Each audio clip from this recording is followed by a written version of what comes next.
संगत जी, एक ऐसी फैमिली थी जिनके घर में एक बेटे ने जन्म लिया और वो बेटा हर टाइम बाबा जी की फोटो देखता रहता था।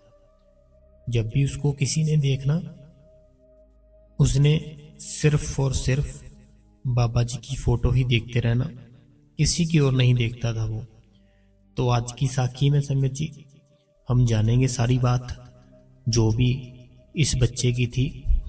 तो जो भी संगत इस चैनल पर नहीं है, हमारी दोनों हाथ जोड़ के आपसे विनती है कि आपका स्वागत है गुरु कृपा चैनल पर। आप इस चैनल को सब्सक्राइब कर दे, बेल नोटिफिकेशन को ऑल पे कर दे, कमेंट बॉक्स में राधा स्वामी लिख दे और संगत जी अपने शहर का नाम जरूर लिख दे, ताकि हम जब भी कोई वीडियो डालें आपको उसी टाइम उसका नोटिफिकेशन मिल जाए। संगत जी, राधा स्वामी जी। संगत जी, एक फैमिली थी जो कि सत्संगी फैमिली थी। उनके साथ कुछ ऐसा हुआ जो मैं आपके साथ शेयर कर रहा हूं। सो प्लीज बहुत ही ध्यान से, बहुत ही प्यार से ये साखी पूरी सुनना, बीच में मत छोड़ना।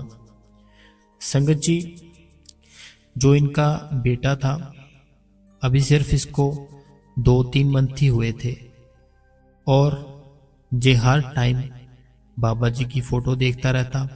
अगर इसको किसी ने भी आवाज लगानी, इस बच्चे ने उसकी तरफ देखना भी नहीं। अगर किसी ने इसको कुछ टॉय देना, खिलौना देना, तब भी इसका जो ध्यान था सिर्फ और सिर्फ बाबा जी की फोटो की ओर ही रहता था।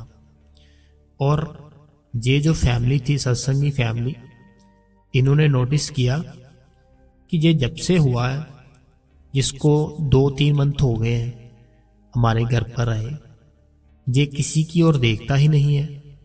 अगर इसको कोई भी बुलाता है उसकी ओर भी नहीं देखता। तो क्या ये ठीक तो है, क्या कुछ प्रॉब्लम तो नहीं है? तो वो सोचते हैं चलो डॉक्टर के पास चलेंगे, एक बार इसको चेकअप कराएंगे। तो संगत जी, इस बच्चे को वो ले जाते हैं हॉस्पिटल में। तो वो चेकिंग वगैरह सब कुछ करते हैं उस बच्चे की। वो बोलते हैं कि आपका बच्चा तो स्वस्थ है, एकदम बहुत ही स्वस्थ है, इसको नहीं कुछ भी नहीं हुआ, इसको ऐसे बस देखता होगा। तो आप इसकी टेंशन मत लो, ये एकदम बिल्कुल ओके है आपका बच्चा। अभी ये संगत जी ये घर पर आ जाते हैं अपने बच्चे को लेकर, और इसकी मदर ने इसको आवाज लगानी, तब भी इसका ध्यान बाबा जी की ओर। इसके फादर ने इसको आवाज लगानी, तब भी बाबा जी की ओर, फोटो की ओर ध्यान इसका। दादी दादाजी ने आवाज लगाई, तब भी ना देखना इस बच्चे ने। अब ये सारे परेशान हो गए कि आखिर ऐसा क्यों है ये। तो वो बोलते हैं कि नहीं, बच्चा है छोटा, ऐसे कहीं जिसका इसका ध्यान लग गया, बस ऐसे ही देखता होगा। तो इस बाबा जी की फोटो को ये क्यों देखेगा, इसको क्या पता बाबा जी का। तो वो जो होती है उनकी बहू, वो बोलती है कि मम्मी जी हम ऐसा करते हैं, इस बच्चे को दूसरे रूम में लेकर चलते हैं, और जो हमारा दूसरा रूम है वहां पर बाबा जी की फोटो नहीं है। तो देखते हैं ये क्या करता है। तो संगत जी, ये फैमिली क्या करती है, उस बच्चे को उठाते हैं, दूसरे रूम में डाल देते हैं उसको। जब वो दूसरे रूम में उसको बच्चे को डालते हैं, तभी वो बच्चा रोने लगता है। रोने लगता है, चारों तरफ देखता है उस रूम में, उसको कुछ दिखाई नहीं देता, रोता है, बहुत ही रोता है। अब जो इनकी बहू होती है वो क्या करती है, वो बोलती है मैं ऐसा करती हूँ, बाबा जी की फोटो लेकर आती हूँ उस रूम से और इस रूम में लगाती हूँ। अब देखते हैं ये क्या करता है। तो संगत जी, वो क्या करते हैं, बाबा जी की फोटो लेते हैं और उस रूम में लगा देते हैं। यहाँ वो बच्चा रो रहा होता है। ये बच्चा जैसे ही फोटो देखता है फिर से चुप हो जाता है, बाबा जी की फोटो की ओर देखता ही रहता, हंसता रहता बस।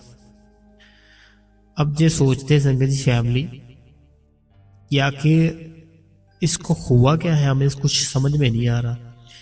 तो इस बच्चे को खुश रखने के लिए क्या करते हैं ये कि बाबा जी की जो फोटो होती है वो नहीं लेकर आते हैं, वो डेरे वो अंदर अपने रूम में भी लगाते हैं, घर के सारी तरफ लगा देते हैं कि बच्चा अगर कहीं पे भी हो रोए मत। उसको जब भी फोटो दिखती बाबा जी की तब वो चुप रहता, खुश रहता। जैसे बाबा जी की फोटो उसको नहीं दिखती थी तो वो बच्चा रोने लगता था। तो इसलिए वो जो उनकी बहू होती है उनके घर के पास ही कोई सेंटर होता है, वहां से वो बाबा जी की फोटो लेती है और अपने घर पर लगा देती है सारी। तो अब संगत जी क्या होता है, ये जो इनके बड़े होते हैं वो बोलते हैं कि बहू एक बात बता हमको, जहां तो तूने घर पे सबकी फोटो, सब बाबा जी की फोटो लगा दी सब सब जगह, अगर हम जब किसी दिन कहीं जाएंगे घूमने जहां पर बाबा जी की फोटो नहीं होगी, जहां कहीं फंक्शन में जाएंगे, कहीं मैरिज में जाएंगे, कहीं पे भी जाएंगे, तो तब इसका क्या होगा बताओ, इसका क्या करे, कुछ बताओ हमको। तो वो बहू बोलती कि आप बड़े हो, मुझे तो कुछ समझ में नहीं आ रहा, आप देखो क्या करना है।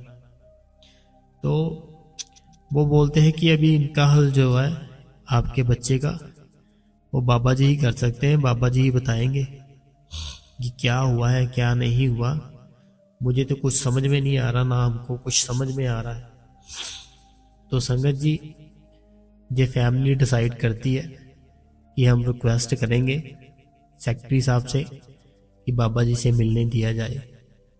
तो अगर मिलने दिया जाएगा तो हम फिर बाबा जी से ही पूछेंगे कि बाबा जी अभी आप ही बताओ कि ये सब क्या है और क्यों हो रहा है ऐसे।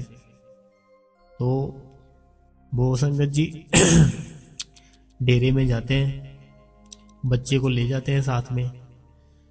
बच्चा जैसे डेरे के अंदर जाता है इतना खुश, वो बच्चा छोटा होता है अभी, बोलता है कि बस मेरे को ऐसे नीचे छोड़ दो। तो लेकिन वो काफ़ी छोटा होता है, उसको गोद में रखते हैं और वो खुश होता है वहाँ पर काफ़ी। वहाँ डेरे के अंदर नहीं रोता वो बच्चा। तो वो सेवादारों से पूछते हैं कि ऐसे हमें कुछ प्रॉब्लम है, हमें बाबा जी से मिलना है, हम आपके आगे रिक्वेस्ट करते हैं प्लीज़ हमें मिलने दो बाबा जी से। तो सेवादार जी बोलते हैं कि मैं एक बार पूछता हूँ, जो वहाँ पे सेक्रेटरी साहब है बड़े बाबा जी के साथ होते हैं, कि बाबा जी मिल सकते हैं इस टाइम या नहीं मिल सकते। तो वो बोलते हैं हाँ पूछ लो आप एक बार, अगर बाबा जी की आज्ञा होगी तो हम अपने बच्चे को ले जाएंगे, कुछ प्रॉब्लम है। तो वो बोलते हैं चलो आप वेट करो, मैं आपको अभी थोड़ी देर में बताता हूँ। तो अभी संगत जी फिर क्या होता है कि बाबा जी कुछ टाइम लेते हैं, कुछ मीटिंग कुछ चल रहा होता है अंदर। तो बाबा जी के सामने वो जाते हैं सेवादार जी, वो बोलते हैं कि बाबा जी ऐसे कोई फैमिली आई है कहीं से, उनके हाथ में एक छोटा बच्चा है, तो वो बोल रहे हैं कि उनको कुछ प्रॉब्लम है उस बच्चे को, तो आपसे मिलना चाहते हैं, आपसे बात करना चाहते हैं। मैंने तो उनको समझाया है कि आप बताओ क्या बात है, मुझे वो कुछ भी नहीं बताया उन्होंने। वो बोलते कि आपको ही बताएंगे और आपको ही सब कुछ बताएंगे कि क्या हुआ है क्या नहीं हुआ। तो ऐसे फैमिली है एक, तो आप बताओ क्या करना है बाबा जी। तो बाबा जी बोलते हैं कि हाँ ले आओ उनको अंदर। तो वो सेवादार जी बोलते हैं ठीक है बाबा जी ले आता हूँ। सेवादार जी जाते हैं उनके पास बाहर और उनको बोलते हैं कि चलो बाबा जी यहाँ जो मिलने कोई आया था उनकी मीटिंग खत्म हो गई है, तो अभी आप चलो हमारे साथ, बुला रहे हैं बाबा जी। तो ये फैमिली संगत जी जाती है बाबा जी के सामने। जैसे फैमिली जाती है वो बच्चा फिर से बाबा जी की ओर ध्यान, उसको कोई भी आवाज लगाए वो सुनता ही नहीं था। तो बाबा जी जैसे उस बच्चे को देखते तो बाबा जी बोलते हाँ भी आ गया फिर से वापस। तो जब ये बात सुनते हैं बाबा जी की, वो सेवादार भी और वो जो फैमिली होती है ये सुनते हैं तो उनकी आंखों में आंसू आ जाते हैं कि बाबा जी ने ऐसा क्यों बोला इस बच्चे को। तो बाबा जी बोलते हैं उस बच्चे को भी हाँ फिर से आ गया वापस, सिर्फ ऐसे बोलते हैं। तो फिर सेवादार जी बोलते हैं बाबा जी भी बताओ अब बाबा जी को क्या प्रॉब्लम है।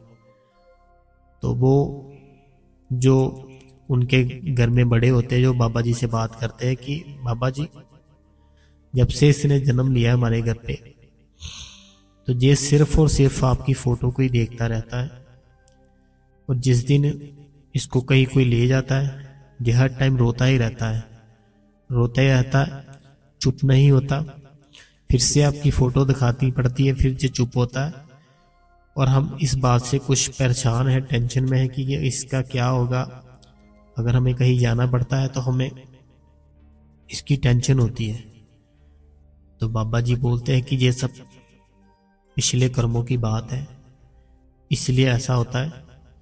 तो चलो पकड़ाओ आप इसको, आइंदा ये ऐसा नहीं करेगा।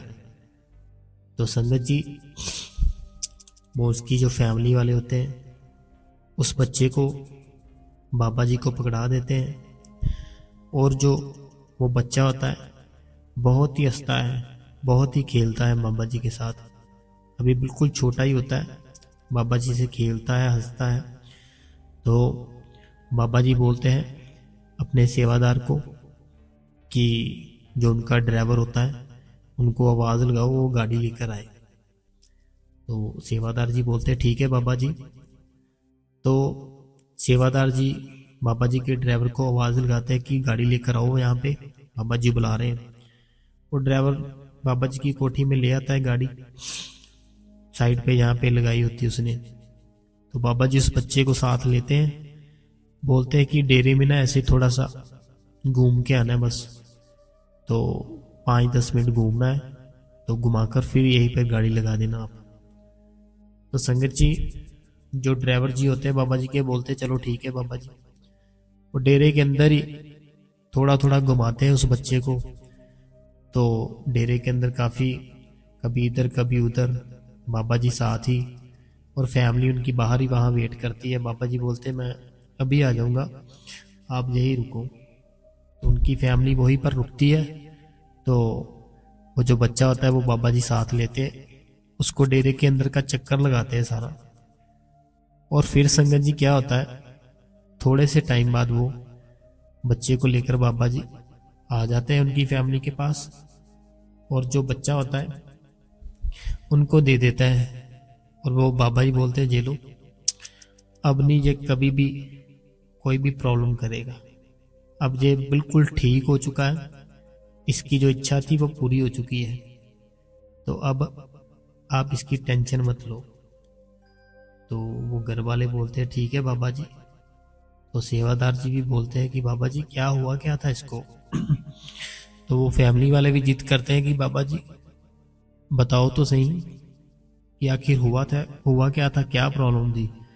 हम तो बहुत टेंशन में थे, लेकिन अब ये बिल्कुल ठीक लग रहा है। तो बाबा जी बताते हैं कि पिछले जन्म में ये सत्संगी ही था और ये भजन सिमरन करता था बहुत।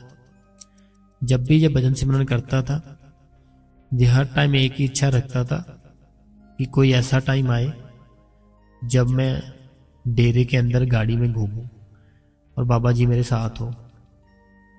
तो ऐसी इच्छा थी जो इसकी लास्ट समय तक भी इसकी यही इच्छा रही। इसलिए जब इसने नया जन्म लिया है अब, तो ये इच्छा अब भी इसकी सेम वही है कि मैं बाबा जी के साथ ऐसे अंदर डेरे में बैठूं गाड़ी में और डेरे का चक्कर लगाऊं अंदर। तो ये इच्छा थी, जब अब वो पूरी कर दी है मैंने। अब ये परेशान नहीं करेगा आपको, ना ही रोएगा। आप चाहे फोटो लगाओ चाहे ना लगाओ, अब ये रोएगा नहीं, बिल्कुल ठीक हो चुका है। बाबा जी बोलते हैं पिछले जन्म था जब इसका भजन सिमरन करता था, लेकिन अनकम्प्लीट था इसका अभी। तो इसकी डेथ का टाइम था जो वो आ चुका था, तो इसकी डेथ हो गई। लेकिन अब इसको जो जन्म मिला है, अब ये वो काम पूरा करेगा। जब ये बड़ा होगा, ये नामदान मिलेगा और भक्ति में भी जुड़ेगा। तो आप इसका ध्यान रखो, ये बिल्कुल एकदम से स्वस्थ रहेगा, इसको कभी भी कुछ नहीं होगा और बहुत ही अच्छी जॉब करेगा ये। ऐसे बाबा जी इसको बोलते हैं उनकी फैमिली को। तो वो फैमिली बहुत ही खुश होती है कि बाबा जी से इतनी बातें भी हो चुकी और हमारी जो बच्चे की टेंशन थी वो भी ख़त्म हो गई। तो अब हमें कोई प्रॉब्लम नहीं है। तो ऐसे संगत जी थी आज की जो साखी थी। एक जो बच्चा उनके घर पे था, हर टाइम फोटो ही देखता था बाबा जी की। तो मैं एक अपना किस्सा बताना चाहता हूँ संगत जी, जो खुद मेरे साथ ऐसा हुआ। मेरे साथ कुछ ऐसा हुआ कि जिस दिन संगत जी मैं वहाँ पे गया डेरे के अंदर, पर्ची लेनी थी मैंने। तो मैं सोच रहा था कि बस में जाऊं ट्रेन में जाऊं, बस में जाऊं ट्रेन में जाऊं। घर से मैं निकला पर्ची लेने के लिए। मैं बस यही चली जा रहा था मेरे दिमाग में कि ट्रेन में जाऊं या बस में जाऊं, कैसे जाऊं। इतने में क्या होता है कि मैं सोचता हूँ चलो बस में जाता हूँ, ट्रेन में जाऊंगा पता नहीं मिले या ना मिले। तो मैं बस स्टैंड जाता हूँ संगत जी, जिस दिन पर्ची लेनी होती है मैंने। तो जो बस होती है वो संगत जी वहां से निकल पड़ती है। मैं थोड़ा सा लेट। अब मैं जो बात बता रहा हूँ बहुत ही गौर से सुनना, ये मेरी खुद की बात है, वो किसी के साथ नहीं कि मैंने किसी ने मेरे को बताई तो मैंने आपके साथ शेयर कर दी। ये मेरी खुद की बात है, तो बड़े ध्यान से सुनना।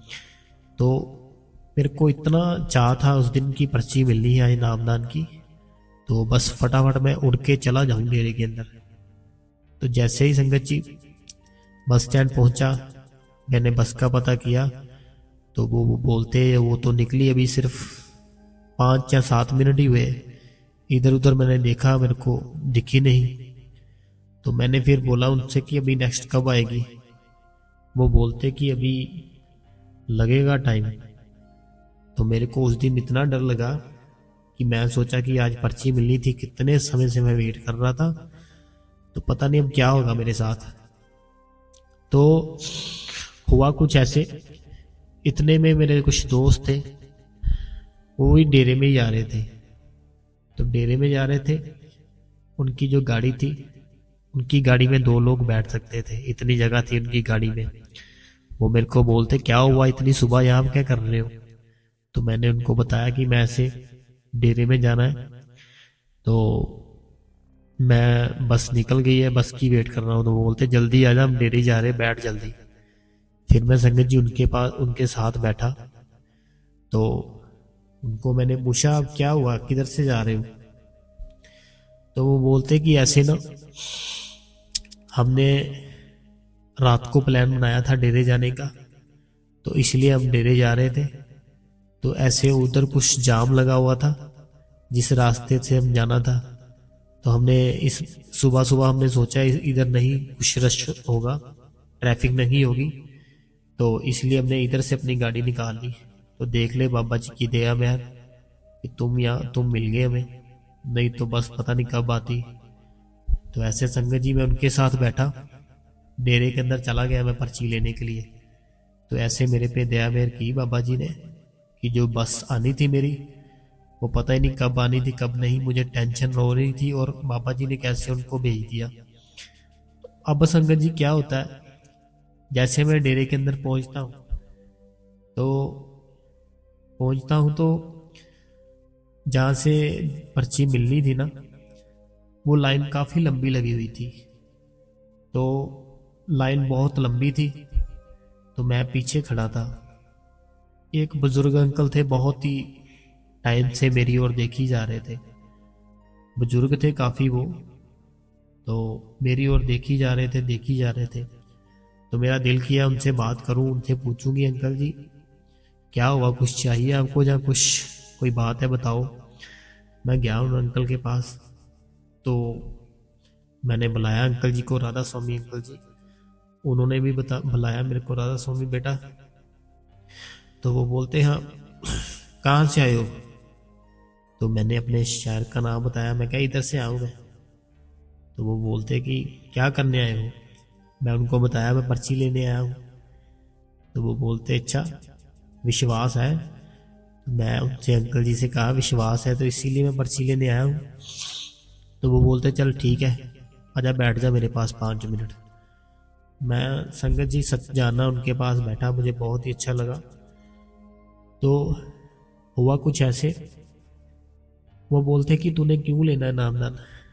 मैंने बताया कि ऐसे मुझे बचपन से ही ऐसे शौक था भक्ति की, और मैं बचपन से ही था, तो इसलिए मैंने नामदान की पर्ची लेने आया हूँ।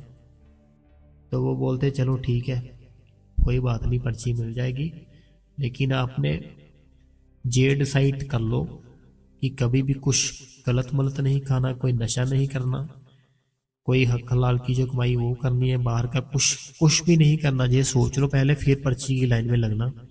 वो अंकल जी बोलते मेरे को। मैं कहा अंकल जी मैं सब कुछ सोच के आया हूँ। तो बोलते चलो, मुझे बहुत खुशी हुई कि तुम अभी इस उम्र में नामदान की पर्ची लेने आए हो, नहीं तो इस उम्र में कोई ध्यान ही नहीं देता इस तरफ। तो मैं अंकल जी से बोला हाँ अंकल जी। तो मेरा दिल वैसे किया, मैंने पूछा अंकल जी कोई आपके साथ कोई किस्सा हुआ हो, कोई बात बाबा जी की, आप तो काफ़ी एज के हो, तो बताओगे मेरे को। तो मैंने आपको बताया ना संगत जी कि मेरे को बचपन से ही शौक था साखियाँ सुनने का, सत्संग सुनने का। तो अंकल जी से मैंने सीधा ही पूछ लिया, मैं क्या अंकल जी कुछ हुआ आपके साथ, तो प्लीज़ बता सकते हो मेरे को, मुझे थोड़ा सा अच्छा लगेगा, मोटिवेशन हो जाऊंगा मैं। तो अंकल जी बोलते हाँ मेरे पास तो बहुत सी बातें हैं, तेरी लाइन लंबी हो जाएगी। तो मैं कहा नहीं कोई बात नहीं, एक बता दो, मैं चला जाऊंगा। वो बोलते चल सुन फिर। वो बोलते हमारे घर में ना एक छोटी सी बच्ची थी। तो मैंने कहा ठीक है अंकल जी। वो बोलते छोटी जो बच्ची थी ना, वो जब भी स्कूल जाती थी ना, उसकी जो मदर थी, तो बहू वो बोलते हमारी, बोलते जो हमारी बहू थी ना, तो वो क्या करती जब भी उसकी वो करती थी ना, जो सुबह सिर उसका ठीक करती थी जिस कंघी के साथ, तो वो कंघी जब उसको उसके जो सिर में जब डाल उसकी मदर करती थी ना, उसका जो भी करते गुत्त करते हैं ना, तो वो जो छोटी बच्ची थी ना, वो बोलते कि उसने ना एक अलग से एक नई कंघी लाकर रखी हुई थी बाबा जी की फोटो की पास बिल्कुल। तो वो बोलते अंकल जी कि जैसे उसकी गुत्त करनी उसकी मदर ने, तो उस कंघी के साथ उसने क्या करना, बाबा जी के लिए उसने अलग से कंघी लेकर रखी हुई थी। उसने बाबा जी की दाढ़ी में फेरनी और बोलना बाबा जी अब आप रेडी हो गए चलो मेरे साथ। तो वो अंकल जी बोलते ऐसे उसने बोलना, वो कंघी फिर से बाबा जी की फोटो के पास ही रख देनी, और उस कंघी को उस छोटी बच्ची ने किसी को हाथ नहीं लगाने देना, कि मैं इसको कोई यूज ना करना, कोई हाथ ना लगाना। तो वो बोलते ऐसे करती थी, हमने उसको बोला ऐसे मत किया कर, तू क्या करती रहती है। तो वो अंकल जी बोलते, वो बैठी बोलती कि नहीं बाबा जी को मैं तैयार करती हूँ और मैं अपने साथ लेकर जाती हूँ। तो वो बोलते चलो ठीक है। तो अब संगत जी क्या हुआ, वो अंकल जी बोलते कि हम ना सारी फैमिली कहीं डेरे के अंदर ही कहीं सेवा कर रहे थे। तो जैसे हम सेवा कर रहे थे, तो वहाँ पे वो बोलते अंकल जी कि बाबा जी आ गए हमारे पास। तो बाबा जी वो बोलते हमारे पास आए, जैसे ही हमारे पास आए तो हम बहुत खुश, बहुत ही हमारी आंखों से आंसू। तो अब संगत जी क्या होता है, वो अंकल जी बोलते कि जो हमारी बच्ची थी ना छोटी, तो वो बाबा जी से बोलती कि बाबा जी मेरे को स्कूल जाना ना अच्छा नहीं लगता, मेरे से स्टडी नहीं होती, तो मैं क्या करूं। तो अब संगत जी बात सुनने वाली है। तो बाबा जी इसको आंसर देते हैं, अगर तुझे अच्छा नहीं लगता स्कूल जाना सुबह सुबह, तो मुझे क्यों ले जाती है रोज साथ में। मेरी जो तुम दाढ़ी सेट करती हो, बोलती हो कि चलो मेरे साथ, तो मुझे भी साथ में जाना पड़ता है, बैठना पड़ता है तुम्हारे साथ, तो फिर मैं क्या करूं बता। तो जब ये बात सुनती है ना वो बेटी, तो वो भी इमोशनल हो जाती है, उनकी अभी बेटी छोटी होती है, वो बोलते इमोशनल हो गई। तो हम सारी फैमिली इतना रोए कि छोटी सी बच्ची का इतना प्यार बाबा जी की तरफ, कि वो घर पर उसने अलग से कंघी रखी थी, कि जब भी वो सुबह स्कूल जाती थी ना, वो बाबा जी की दाढ़ी में ऐसे कंघी फेरती फोटो के ऊपर, बोलती बाबा जी चलो आप रेडी हो, चलो मेरे साथ स्कूल में मेरे साथ स्टडी कराना। तो बाबा जी से जैसे वो मिले किसी सेवा में, तो बाबा जी बोलते, अच्छा तुझे स्कूल जाना अच्छा नहीं लगता? मुझे रोज रेडी करती और साथ ले जाती है, मुझे बैठना पड़ता है, वो क्या अच्छा लगता है मुझे, बता। तो ये बात अंकल जी बोलते, मैं शेयर कर रहा हूँ तुम्हारे साथ, अब जाओ लाइन में लगो, पर्ची लो। ये वो बोलते हमारे साथ खुद हुई। तो ऐसे संगत जी जब मैं पर्ची लेने गया ना, ऐसे मेरे को अंकल जी मिले, उन्होंने अपने घर की बात मेरे साथ शेयर की, जो मैं आपके साथ शेयर कर रहा हूँ। तो अगर आपने ऐसी और भी संगत जी साखियाँ सत्संग सुनने हैं तो प्लीज़ आप इस चैनल को सब्सक्राइब कर ले और बेल नोटिफिकेशन को ऑल पे कर दे। कमेंट बॉक्स में राधा स्वामी लिख दे और अपने शहर का नाम लिख दे संगत जी, ताकि हमें पता चल जाए हमारी साखियाँ और सत्संग कहाँ कहाँ से सुनते हो आप। और हमारा एक ही चैनल है ये, गुरु कृपा चैनल। सब्सक्राइब जरूर करें और शेयर कर दे सबको, ताकि सब मोटिवेशन हो जाए और भजन सिमरन कर पाए। राधा स्वामी जी।